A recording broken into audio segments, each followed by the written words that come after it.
او زارو که هوسا کام چه تو عمر لگل بکن اوید گله حرکات کن ناری نخوره نراستن یا که وقتی شوله کر درست بد متحد بکه بونمونه هر دمش به و یه چه تو دید اش ورد چه بو وره اش ورد چه بو وره خوش سر ورد آوید وره ناری نخور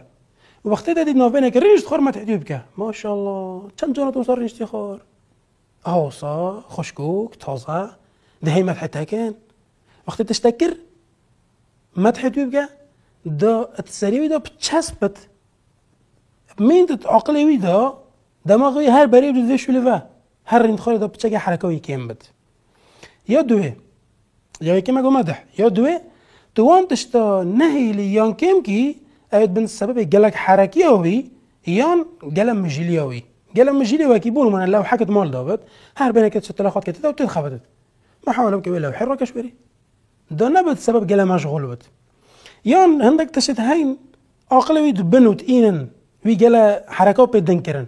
مثلا پنجره کل ماله هی وکریه هر 5 دقیقه چه سر خود کت پنجره داد دربه ساعت کتش دربه دوی درگه راتت دوی راتت ای وان پنجره بگیره وان سببانه لا اوت بمجیل بن یانجی بگرک حرکات کت یا سیه صبر خوب کشه صبر کشان خیره اوجی اگر تو حساب کی مصیبت هرچند ما گفت تشتی طبیعی لا بچیکا